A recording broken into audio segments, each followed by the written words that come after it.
In this video, we will look at how to use Slamcore's positioning and mapping ROS wrapper with the ROS navigation stack.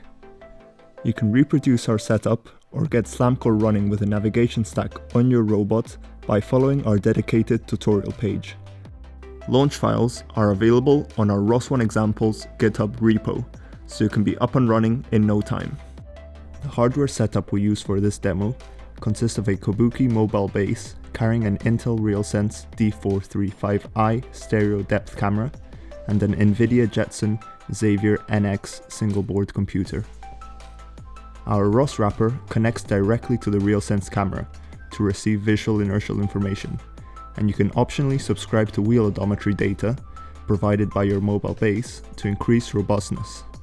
The data from both sources is then fused and processed live to produce real-time positioning, published on the Slamcore ODOM and Slamcore Pose topics. The Slamcore node also publishes the occupancy grid of a pre-recorded map, to be used as the global map of the navigation stack. Integrating with the navigation stack is very simple.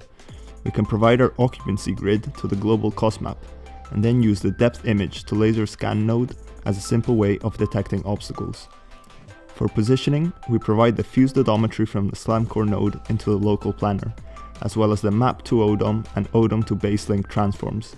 The map to ODOM transform will be the most accurate representation of the position of the robot, but it may contain discontinuities or jumps as it uses loop closures to relocalize and correct its position. The ODOM to baselink transform will be a continuous source of positioning, which however is prone to drift.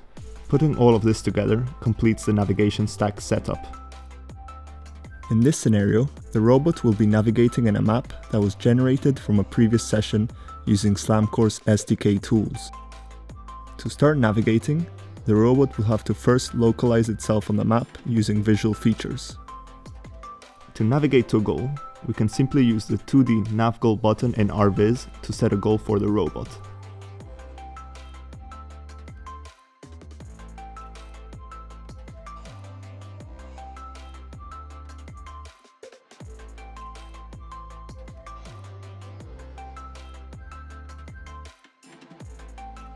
It is also possible to set multiple waypoints for the robot to travel through, using the 2D pose estimate button.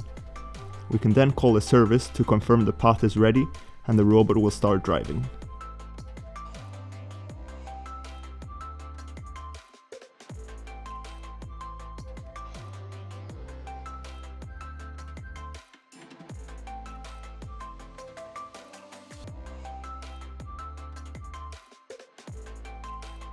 We can see the robot detect some obstacles in the distance, adds them to the cost map and plans around them.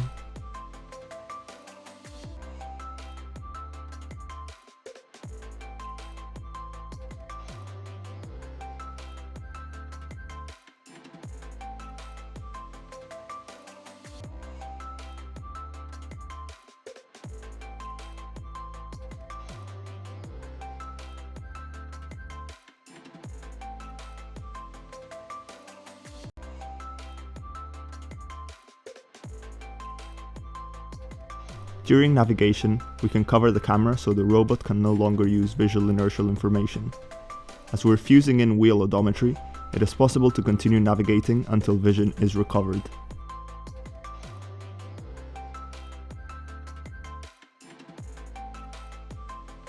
When vision is recovered, the robot is able to correct any drift that might have occurred by relocalizing using the camera.